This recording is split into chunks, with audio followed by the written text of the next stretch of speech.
Welcome to New England Lacrosse Journal's Chasing the Goal podcast, your destination for all things lacrosse.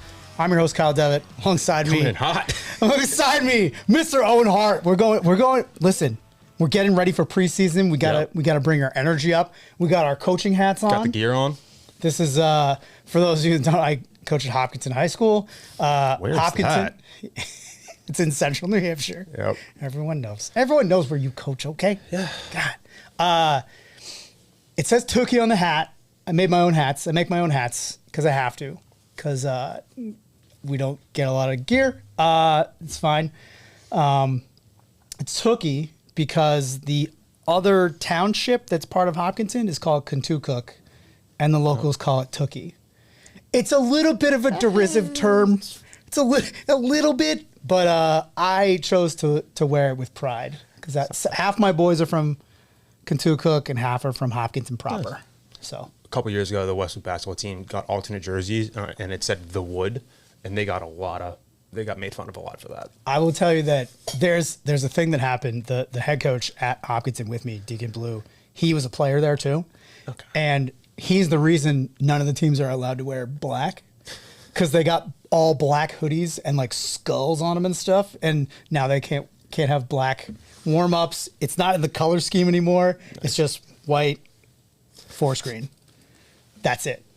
That's it. Like black is only allowed as an outline. It's like a tattoo. That's all you get.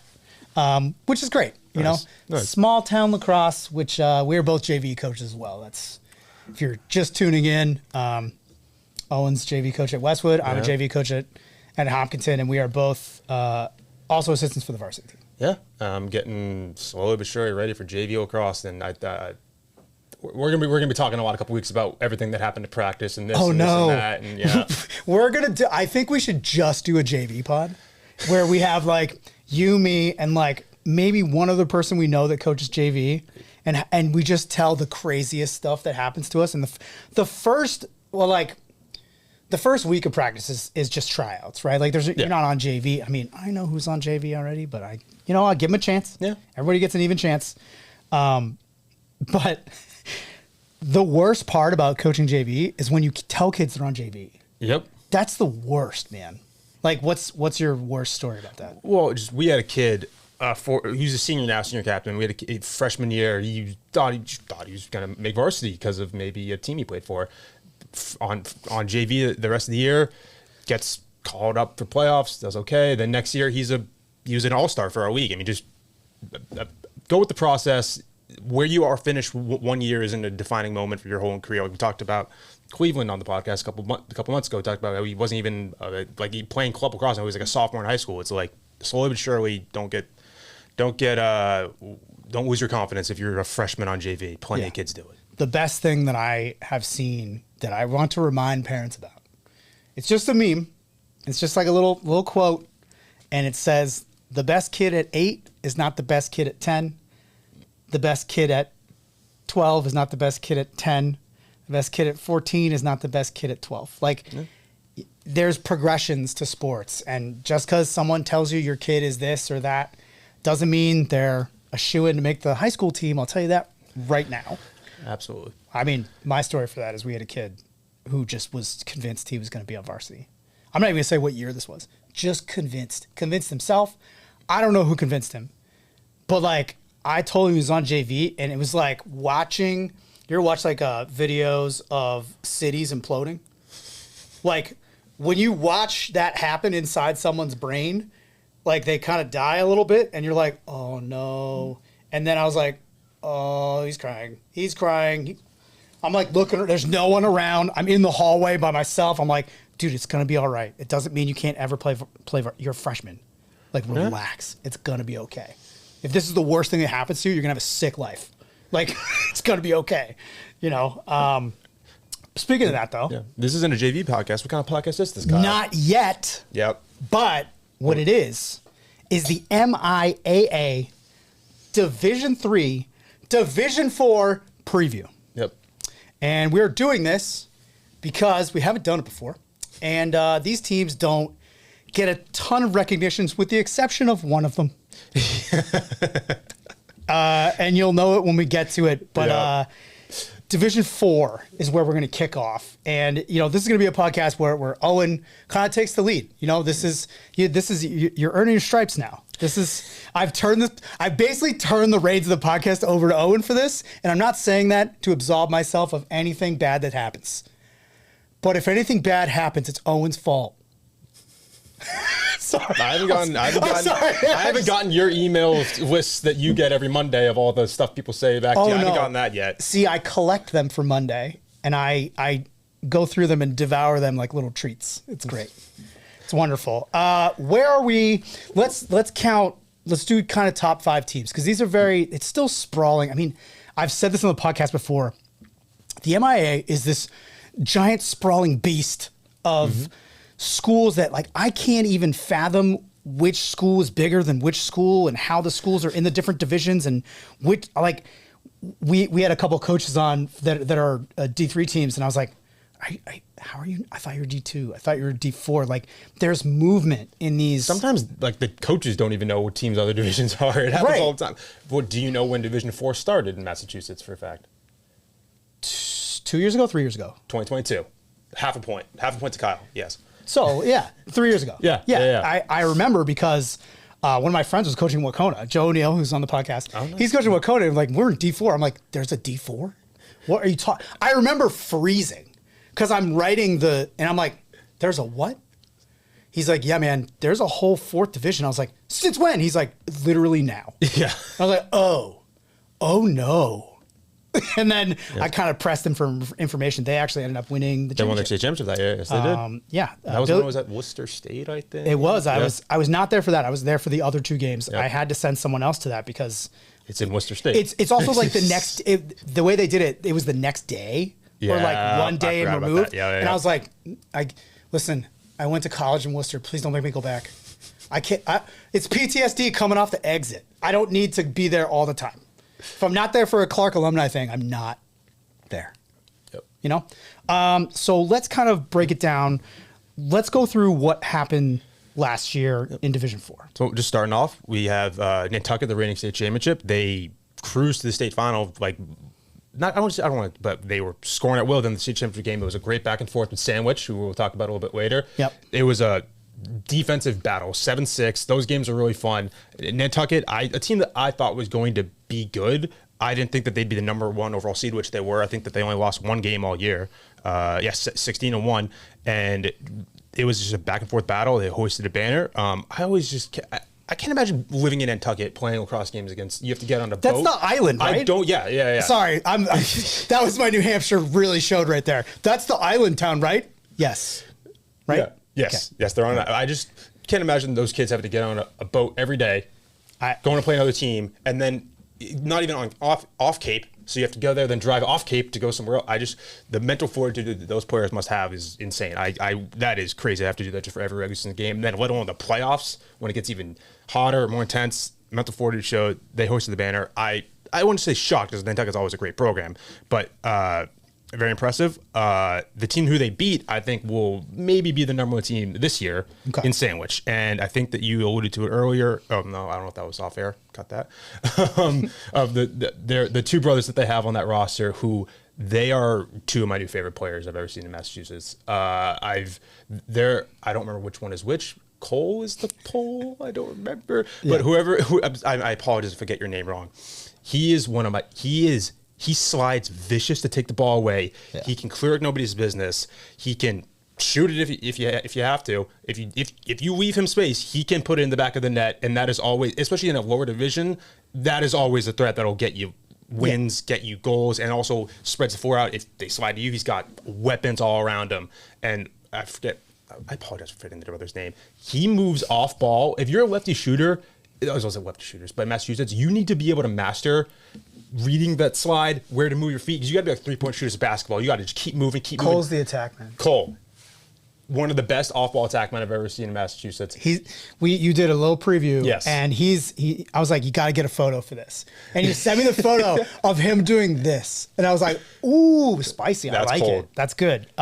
Which means Luke is the other. I apologize. And that won't happen again. They play for Kings, and they're both going to Assumption. Yep. Speaking of Wu-Town, represent one of the 95 colleges in Worcester. It's insane. Yeah, well, I think there's a couple that are gone now, but like, yeah, again, Yeah. Trust me, I know. Yep. There's some of them whose campus I am banned from. It might be one I just talked about. Still 23 years later. Yeah. So do you think Sandwich is the favorite based on not just those two players, but the actual like application of how they play? If you see them, I don't want to put this, they're, like you mentioned earlier in the Acid podcast, like they're very meticulous. They move a certain way. Their offense is structured a certain way, and they can, but also flexible. As you talked about, versatility is maybe a word that gets overused in a lot of things, because if everybody's versatile, nobody's versatile, kind of thing. Redundant. But they are a really flexible team, really well coached, and they play a strong schedule. And I expect them to be in there in the last game. I really do. Okay. Why is Norwell not ranked here as the top team? Because I think everyone is like, Norwell's in D4? Oh my God. Yeah. They're going to clean house because some great names have come out of Norwell, man. Yep. And they're doing great in college right now. Yes, they are. Going back to the first year that they had 4 divisions, back then Norwell was in D3, and they won back-to-back state titles by pretty hefty margins. They were blowing teams out in Division 3. They had John Mullen. Yep. John Mullen and Ryan Daly were, it wasn't fair. They would have the ball, and the moment you got the ball back, you thought you could get something. Ryan Daly said, "Nope, I'm stopping this, and we're going down the other way." Yep. And Mullen was a kid who he would win the faceoff. He's like, "No, I'll stay on offense. I'm not a fogo. I'll stay on." And it was just, he would torture teams. Let me tell you about kids like that. Everyone thinks they're that kid, and every faceoff guy, you're not. You're not. There's very few of you. Yep. I can probably count you all on one hand. Yep. Brendan Shanahan. Done. End of list. Like it's. Yep. I mean, Kyle Harrison, Zach Currier. End of list. Done. Yep. Zach Currier's unbelievable. He doesn't even take. I don't think he takes draws in the NLL anymore, but he did in college. Yep. He's a famous, Princeton faceoff guy, and also just all around midfielder. People forget that Kyle Harrison took faceoffs. I didn't realize that until you just said it. People don't forget. To be honest. We don't forget. We're wearing a Mikey Powell shirt today, which, sorry, Kyle, if you're watching. Apologies. I think, what's interesting about that is like Norwell has that kind of reputation for building players through the town, as well as, going to the high school and being in D4. I ask because I'm like, how is Norwell not the shoe in here? And is it because kids, because I'm doing a lot of prep stuff right now. I see Norwell next to a lot of names in the prep ranks. Are they losing a lot of kids to preps? They do lose a lot of kids to preps. And also just, they were so, I don't want to, reliant, for lack of a better word, but those two players were so impactful for them that they had to make up for it once and they were pretty young too. Like if you also D4, you look at their bench, it's not that deep. They have a lot of top heavy players, really, and D4 for a reason. Small schools don't have a lot of legs. Come June, they dwindle, and if you rely on a lot of stars. And they also lost 2 really good polos last year. Will Morse, who's now at UMass. UMass, I think, 4-1 on the year right now, having a good season. And I forgot the other polo's name, Maritime, who's in defense, bring a new goalie in. They run a very, very hard to defend offense, I'll say, because it's a lot of off-ball movement. Like you say, teams are either pick teams or cut teams.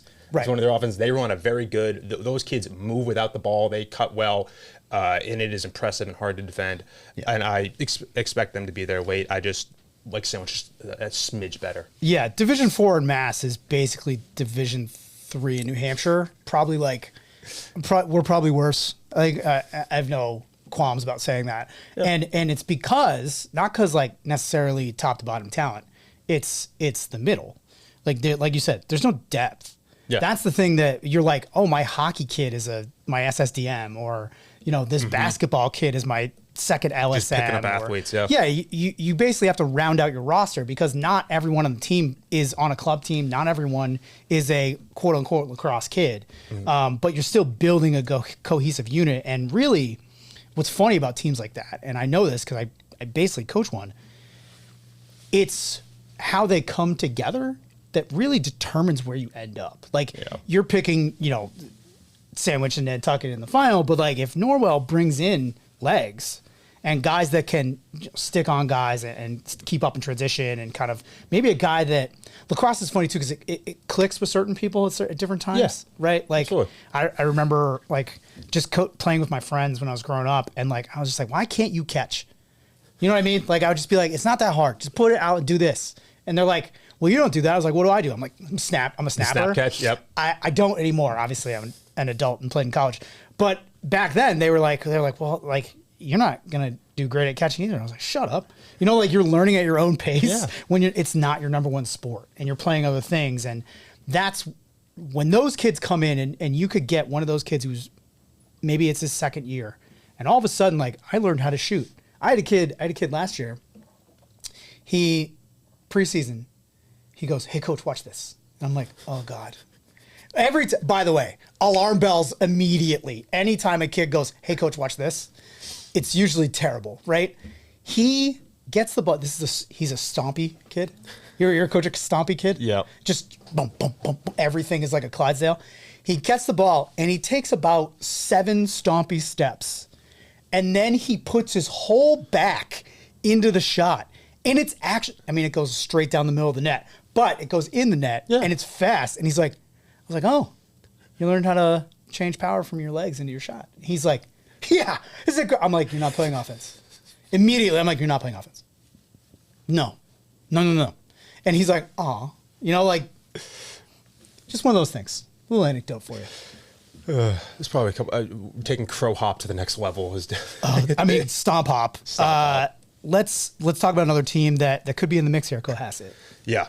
They're not a down year, still 5th, but 10-9, recovering a little bit. They play in maybe not the most competitive conference, I'll say that much. So they struggle to find kind of tough out of league matchups to get their legs ready, and I think that matters a lot in D4. If you can find if you play a lot of D3, D2, D1 teams, and you'll be ready for spring. I mean, for summer, and when June comes and that tournament's there, if you can get the matchups, that matters so much in these lower divisions, and that's something that they maybe have struggled to find recently. See, I always thought, and this is because I coached a couple kids from the South Shore in college, like I always thought Cohasset and Situate were like the big rivalry forever. Not in the same conference. Yeah. I know, in the different divisions even, right? Yeah, different divisions.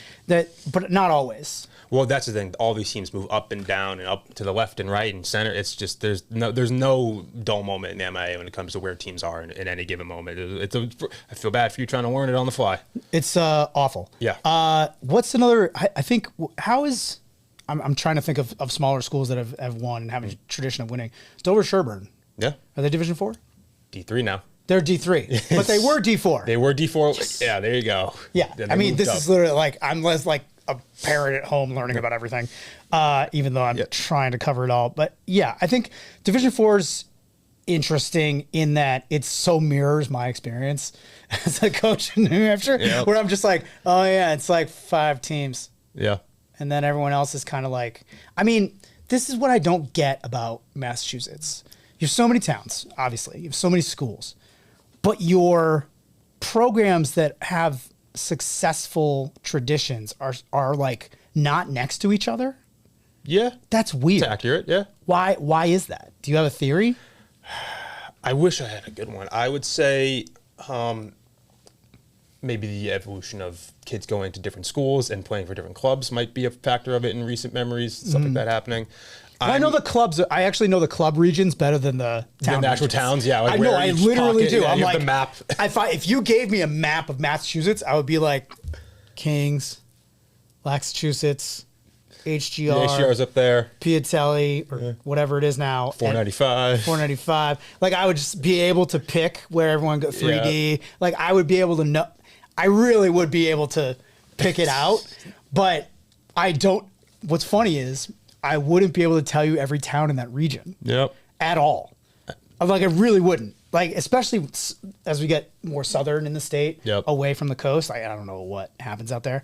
I'm just assuming it's like weird Connecticut stuff. Yeah. Also, there's just a bunch of, if you look at a lot of like, you get closer to D3, D4, there's a lot of regional, a lot of schools that you're like, what towns make up that school? You don't even know anymore. Right. Yeah, I mean, I went to a regional school. So my school is 2 towns. I think it's 3 now. Yep. And it's 3? Not.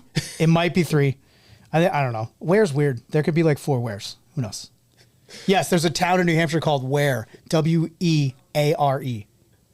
Just if it makes you feel better, I know less about New Hampshire than you do about Mass. It makes me feel 5% better. Yeah. Any other teams that we need to go over in Division 4 that, could maybe upset the apple cart here a little bit? The one team that I mentioned was Abington in my preview that I put up recently. They have been getting slowly but surely just getting a little better. Last year was the 11th seed at 12-6. And I think that also in a statewide playoff in Massachusetts and D4, whatever home field matters a lot. If you're not driving 2 hours on a bus, I expect them to maybe they're in the same league as Cohasset. I expect them to rival Cohasset for maybe taking a couple games, reclaiming that conference, and maybe getting them to that top 10, top 8, and get 2 home playoff games this year. I think that they have a potential to get a little bit better this year as one team. And then obviously, I like, not the upset because they're 7th last year, but Weston's a really good program. They play a lot of tough teams. They have a lot of good athletes. They have some commits on the roster. I don't remember all their names. But yeah, definitely teams to look out for to kind of climb up the ladder a little bit. Yeah. Anything else before we move on to Division 3? I think that let's climb into the next division. A division that sees so much change. Like you've always Dover, Sherborne, where are they? So annoying. Situate, where are they? It's we're like that too. I'll be honest. Yeah. Like there's D2 teams that are like licking their lips to be like, I can't wait till we're D3. Like I hate you. You know who you are. And they're just like, I can't wait till we have 5 less kids and we can be D3. Like, I know who you are. So I think that does happen, but I know more of these teams, I'll put it that way, than I did in Division 4. Because Division 4, like you said, it's a new division. It's a little tough to learn right off the jump. Do you want to start? Let's not start at the top. Let's build our way. We're just going to our final team. Talking about top 5. I will say, so going off the teams that moved down from D2 that are expected to be heavy favorites in there. Start off with Burlington. They're I know gritty is maybe an overused term that teams. I hate it. Yeah. Thanks, I hate it. Also, sometimes when you see a certain team be like, oh, a nice gritty win over, that just means you thought you should have beaten them by more and you didn't, and you type in gritty win in your tweet. I was thinking it's a little like, okay, I see what you're doing there, teams, with your gritty win. Oh yeah, you know what's the only thing that's worse is like slept on. Don't sleep on this team. All right, man. When's your radio show? Calm down. Like there's like certain sports things I cannot handle as like a human being. Where do you stand on blue collar team? Is that fun? No, that's not good either. I like to subvert that and say white collar a lot, and the preps get really mad. Like I've definitely been like white collar win, and they're like, what? Yeah, and I was like, nothing. I'd get mad too, but that's good. It's fun. I might steal that. Listen, the thing about this job that like no one tells you is that like everyone takes this like it's the end of the world. Yeah. And I know that it feels that way when you're coaching or when you're playing. But like when you're a parent, you got to know it's not the end of the world, man. Like you got to know like a loss is you focus on everything else. Once the game's over, the game is over. Plus like some of these smaller teams maybe don't get as much attention. The one thing they get is the little, it stings a little bit more sometimes. Oh, I've had a very specific team who hits me up. I want to say they're gonna do, this will be like the 3rd year in a row. It hasn't happened yet. They will. They'll get one big win. They're in D3. I'm not going to tell you who it is. It's not one of these top teams. It's like a middle team, right? And they'll be like, "Hey, just had this huge win. Just so you know, like we're a team to watch. Like keep out for us." And then like I'll remember that, and then the bracket will come out, and they'll get waxed in the first round, and I'll be like, I can't listen to everyone. I have to make my own opinions. And again, it's tough to watch. It's not tough. It's impossible to watch every single team play. Yeah. Right? Like you have to acknowledge that, right? Like it's a treat to watch a team get a great win. Like again, I said on the ISL pod, I don't root for anyone to win. I root for great games and great players. Yeah. Those are the things that I actively root for. I don't root for anyone to fail at all, ever. Because I know what it's like. I felt it in my bones. Mm-hmm. Like I know what it's like to lose and I know what it's like to win. And cheering for people that win instead of wallowing in the loss, that's a life choice that you make. You know, that's a life choice your kid's gonna make. Yeah. So again, not to be like all preachy. But this is the beginning of the season before I have to deal with any real parents. So like, I want to get it out there. Like, maybe focus on the good stuff. Or like, if you're going to send me an email, like we said, the Monday fun emails. Monday emails, make it positive. Yeah. Be like, hey, he did great. Just wanted to let you know. Yeah. I'll read that email. I'm not going to read, hey, idiot, you missed this, and this. You're the worst thing that's ever happened to blah, blah. I'm like, delete. Yep. Yeah. You'll get there. Don't worry. It's coming. I got one. It might come after this podcast. Yeah, I hope so. From the same guy. Yeah, nice. Nice. Got him. So I say, go top shelf, upper 90s, right under the crossbar. Any questions? Professor, the NCAA Lacrosse Championships are coming to Boston. Are we ready? You prepared to get loud, face paint up, bring boom boom to Beantown? Oh, you're ready. The NCAA D1, D2, and D3 men's and D1 women's lacrosse championships, May 23rd through the 26th in Boston. Buy your seats today at ncaa.com/tickets.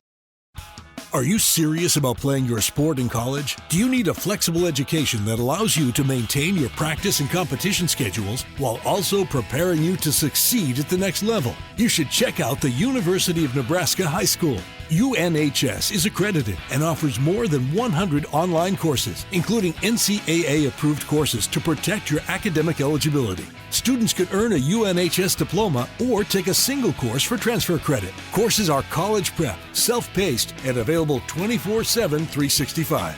Enroll anytime and take up to a year to complete a course. Visit highschool.nebraska.edu today.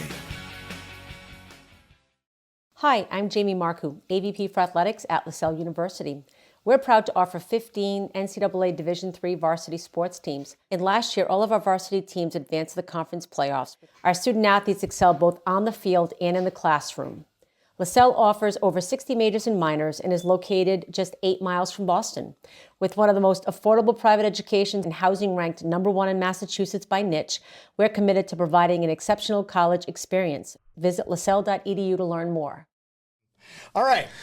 Seriously, let's give me a talking about. So I mentioned Burlington as a team who was a contender in D2, moved down. They finished 14-4 last year. Sure. And athletes, like physical team, they can put the ball in the back of the net when they do. They play fast. They are a team that I expect to stay in that top echelon of the division. Mm-hmm. Going back to talk about Dover Sherborne, a team that won many state championships. Their head coach just stepped down, Mac, who I've had many battles with, lost a couple, won a couple. So curious to see what they look like in the new regime. They won many D3 titles when there were only 3 divisions, moved down to D4, had some battles there, never hosted a banner, moved back up to D3, curious to see if they can maintain that top 10 ranking with new coach. It's been a kind of changing of the guard for them over the past couple of years. Yeah. I expect them to still be there. Couple teams like that in Mass this year. I mean, we're not talking about them yet, but like there's a couple like Franklin. Is like huge changing of the guard there. Absolutely. That means a lot when you have that guy's just been there. He knows how to handle the program. Just curious to see if that same structure is there. Yeah, totally. Foxborough, a team that was a D2 powerhouse in the mid 2000s and 2010s, stuff like that. They moved down. They have a couple really really good players. After Sacchetti, who's a great attacker. I'm probably butchering his last name. I apologize. It's pretty good. Yeah, but makes a defense on alert and makes other players around him better.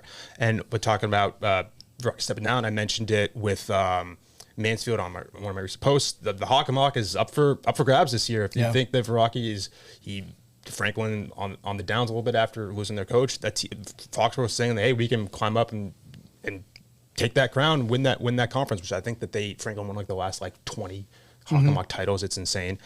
I expect Foxborough to stay in there a lot. Moving up the ladder, let's go to Falmouth, a team that is really, really fun to watch. Falmouth, Mass. Shout out Barton and Maine. Love you. Going off, their goalie is one of the most athletic players I've seen. He is when you are at a game and you're watching the goalie more than offensive defense, that's a testament to this kid. He can clear up nobody's business, tries to score a couple goals. He's fun. They lost one of their attackmen. Their game for Situate last year was one of the best lacrosse games I have ever seen, and it was a D3 playoff game. It was insane. The tension was absurd. Stands were packed. Overtime game. Back and forth battle, just physical, mean. It was insane, and I expect them to have that same energy to every game. They're hungry for a title. I would cut off part of my pinky to have an athletic goalie. I've never coached an athletic goalie. Sorry, guys. Literally, ever. Look me in the eyes. Ever. Never had an athletic goalie. I've wanted and because of that, I don't 10-man. Yeah, well, I can't. You can't. If your goalie can't run, you hate a drop ride. Sometimes you're athletic goalie. Do you know that I got more email about hating a drop ride than anything else I've said in the podcast in the last 6 months? Maybe from my boss. Yeah, and someone sent me. Listen to this. Someone sent me a clip of I think it was the St. Lawrence goalie playing against Cortland, and he scored 2 goals. And they're like, goalie goals. And I'm like, oh no, I've become the guy people send goalie goals to. Oh my God, I'm a shadow of myself. And I wrote back to the guy who sent it to me. Shout out, I don't remember off the top of my head. I was just like, yeah, but if I get 3, that I win. If my ride gets me 3 and you get 2 with your goalie, I still win. Yeah. That's how it works. That is not wrong. I stick to my my guns. Speaking of 10-mans, let's move to Situate. Wow, what a transition. Good for you. They are Poos is a certain type of coach. He brings an energy. Like I said, you can hear that guy from 4 fields away.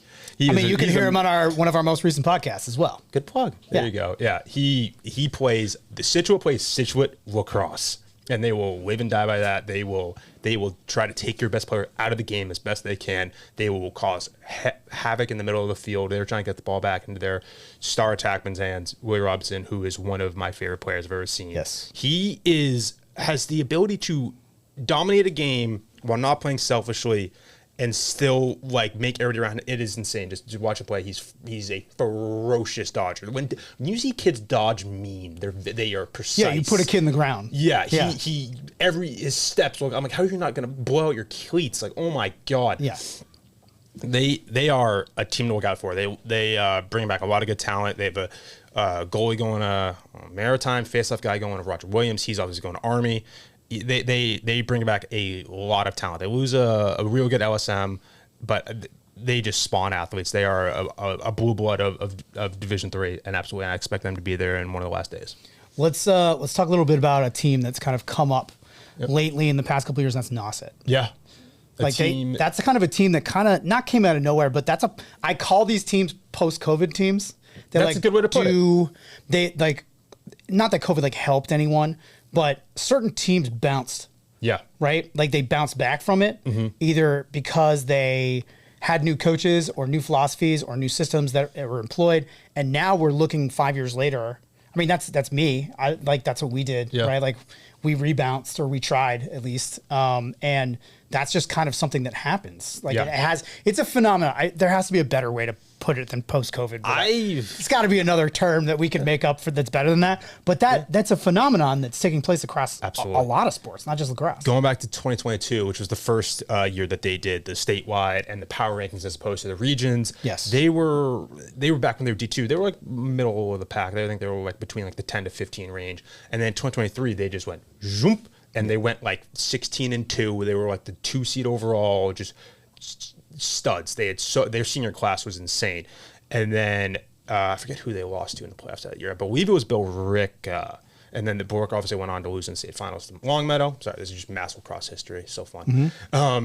They moved down to D3, and they are another team who, like Norwell, they have a face-off kid who wins it and stays on. And that is a thing when you get into late June. If your face-off guy, you make him play defense, get subs off, you don't have the legs, he's dead tired, he has to then guard your Fogo, who's scoring goals, that's a backbreaker. That's Logan Poulin, right? Who's going to Vermont. He is impressive player to watch, especially if you get to see him live. Real good kid. I guess we can't avoid it anymore. Yeah. We have to talk about your nemesis, and also mine sometimes. Yeah. Just kidding, Ice. Reigning state champions, Medfield. Medfield. Tell me about Medfield. Tell me something I don't know about Medfield. Where do I begin? I'll say this. Great. Many time D2 state champion, they moved down to D3 and everybody's like, oh, it's done. They're just going to cruise to it. But that didn't happen. They didn't walk. They didn't walk to it. Yeah. Well, and then obviously you go back, they obviously lost to those great Johnny Mullen-led Norwell teams that licked their wounds. And then last year they come back for a vengeance. So 2022, they graduated 25 seniors, which is like your program, basically. So you know what's funny? I'm just going to tell this just because it happened last night. There were sports awards at Hopkinton last night, and one of the parents of a kid sent me a photo of the sign-up sheets. And every other sport for spring, except, track is big at Hopkinton. Track is like full. And then it's like softball, baseball, whatever. And they're like half a row. And the lacrosse one is a full row and another half full row. And I just, parent took the picture, sent it to me. I sent it to one of my players and I was like, more. I was like, bring me more. And just sent it. Listen, I'm very lucky to coach with where people like want to play lacrosse. You know what I mean? Absolutely. Like it's such a blessing to have that in your program is kids that like really want to play for the school, for their friends, and you know, some of them want to play for me, which is like the greatest compliment I've ever gotten in my life. You know what I mean? Like, and I've been coaching a U10 team, and I don't know how many of those kids love playing for me at this point because I'm just barking instructions the entire time. But yeah, it's the thing about Medfield, and we touched on it, you know, jokingly, but like, listen, Coach Iceff is a legend. Yeah, he's a legend in Massachusetts. He's a legend in Medfield. He expects excellence from everyone, not just his players, but also us. And like, listen, I'm not saying that in a bad way. Like, I appreciate that. Yeah. I would rather. There are a few coaches that are just like the first ones when they text me, I'm like, I screwed up. And listen, I do. Mm-hmm. It's a vast ocean of things to cover every spring, and that's okay. Like, mistakes do happen. I have to fix them, and it's my job to fix. And I don't mind when people are like, "Hey, this is wrong. Like, can you fix it?" If someone's like, "You're an idiot. Fix this," I'm kind of like, "No, I still fix it." But it's the way it's delivered, I think, is that needs to be worked on. But Coach Ice holds me to a standard. Yep. You know, and he Coach Vana, who just texted me, holds me to a standard. Yep. I haven't gotten a Vana text yet, thank God. No. But no, Ice also, like, I've written about a couple of the D3 previews. I reach out to all the coaches that send me their stuff, and Ice is like just... Yeah, it's an entire sheet. He'll just gives you all the information, just meticulous, so thorough. Like, the other day, we were writing up one of his players, asked for pictures, what else you need. He's always trying to, like, offer as much help as possible. By the way, that's how everyone should be, by the way. No one's speaking poorly of this. This is how every coach should be. Yeah. If Owen or I or any of the writers here reach out to you and we're like, hey man, could we get a photo or a comment on something, and you like don't get back to us, you're hurting your program. Yeah. Like, I'm trying not to be a jerk and say it that way, but like, you're literally hurting your program. You're hurting the kid, and like, I don't care if you hurt us. People hurt me all you want, but like, don't hurt the kid and don't hurt the program. You know what I mean? Like, be an ambassador for your team. Mm-hmm. You know what I mean? Like, absolutely. we had a Concord Monitor ran a story on us, like, not last year but the year before, on like the tradition of Hopkinton, and I'm like sitting there like this, like, because like it's weird when like you're in it and like, and then like they didn't interview me at all, and I was like, fine, whatever. You know, I didn't even want to be in it anyway. I didn't want to sit here anyway, man. All right. Yeah. I basically was just there to make sure my captains didn't say anything crazy, which they never would. Like, they're good kids. Nice. Shout out my boys that are all seniors. Good stuff. Yeah. Getting back to the topic. I mean, Medfield's clearly the favorite here. Yep. It's a program that's well run. It's a program that has history. It's a program that has tradition. They have A way to play on defense, a way to play on offense. Defensively, they're mean as hell. Like they're not gonna give you any. They will show no quarter. No, just like going back to like they're talking about when they graduate all those players. The next year was their rebuild year, quote unquote. They won the TVL outright and then made it to the D3 semifinals, like in a breeze. Like, just like that was their rebuild year. Was still one of the best programs in the state. And then obviously last year, win the state final. They won every game by an average of like 10 goals and took Situate offense out of that game completely. Controlled it from the jump. Got goals by players who stepped up in big moments. They bring back one of the better attackers in the state, Braden Sutton, who you've written about. He's a really solid player. An LSM that is an offensive threat in Ben Lusby. They have one of the best fogos in the state, in John Olinick, who is just gives me fits. Oh my God. There's nothing worse than when you just like are trying to like get into this game and you're coming back and then you're just like, oh, we scored a goal. We're not going to win the face-off. God. It's just like triple pole, baby. Yeah. Bring it back. I love it. Can't do it in the POL anymore. Well, we don't coach in that. Yeah. The triple pole is like not used enough. The double pole is not used enough. We double pole a good amount. I see teams double pole. Hopkinton, New Mass used the double pole against us a lot. They were really good at it. They had two really good kids.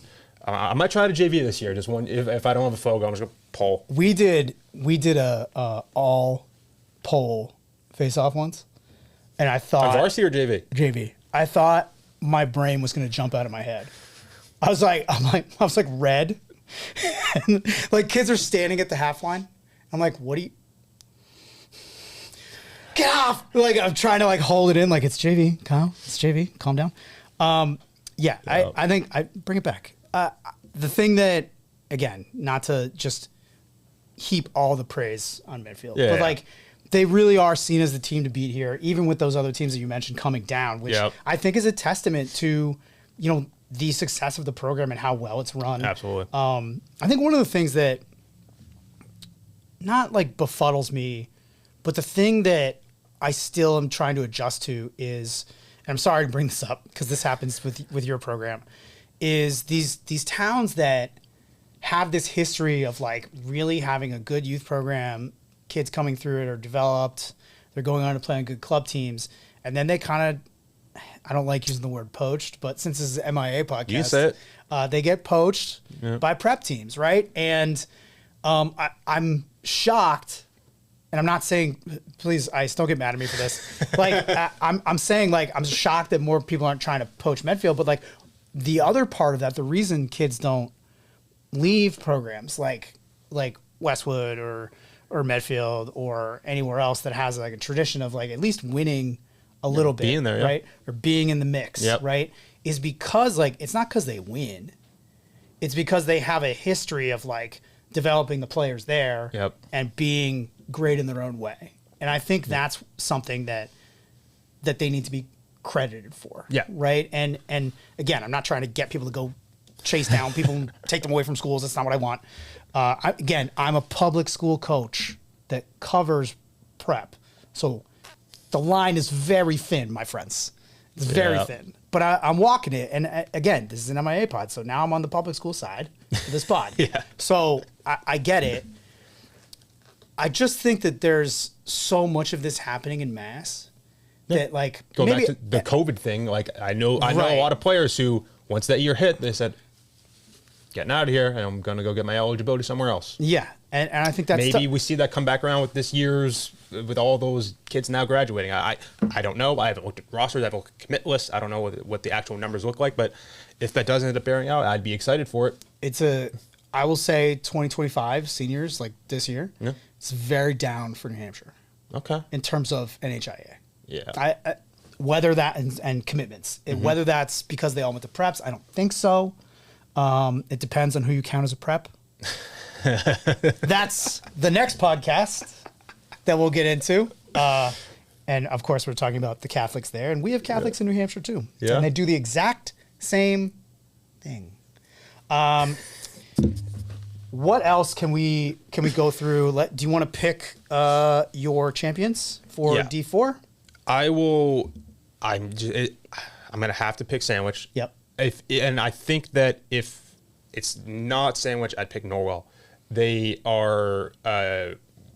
They got talent on all sides of the field. They also I don't want to talk too much about it, but I think playing a tough schedule in these lower divisions really, really matters. It gets you ready for when you're playing against LS and Xaverian like Norwell are.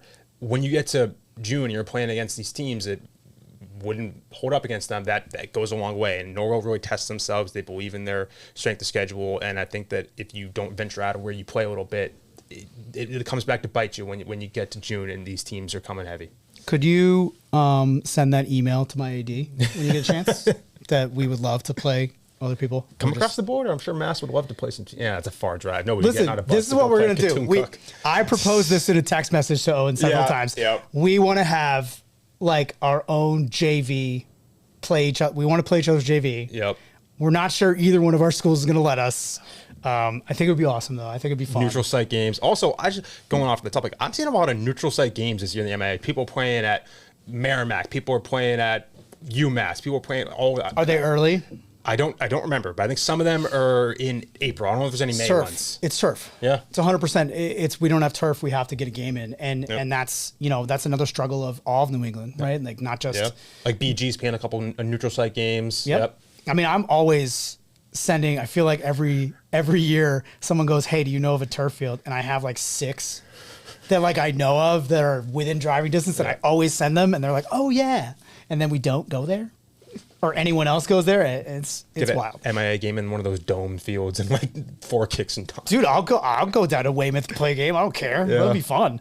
For me, it's just like whatever is fun for the kids. Like we played Concord my first year, and we ended up winning. And we shouldn't have won. It was like 3-1, and they just, again, not to give credit to my ride, but my ride won us the game. So they couldn't clear.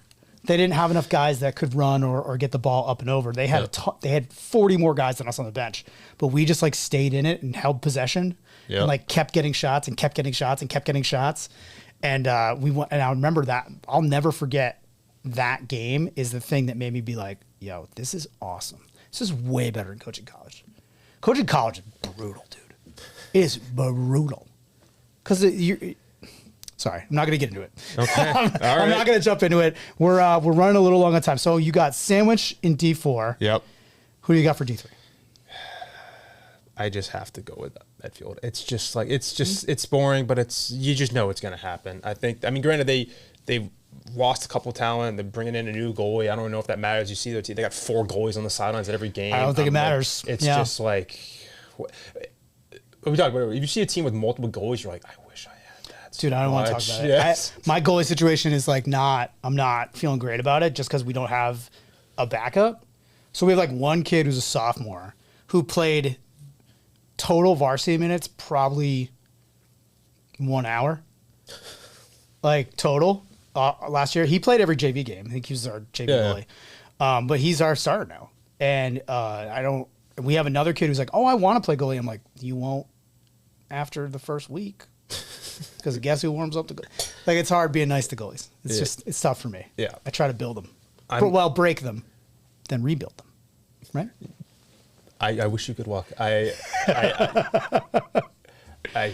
going back to whenever I have a new goalie, they always want to just like run out of the cage in the clear. I'm like, stop it! Don't do that. Yeah, no, I love that. Yeah, you fall right into the trap. Yeah, exactly. All right, any parting thoughts on the D4 D3 preview for MIAA? I'm just really excited. I'm at the point now where I'm having dreams about the season starting. It is. I'm not even kidding. I have one 2 nights ago. I was like, I wake up just like, oh my god. It's coming. I'm so excited for it.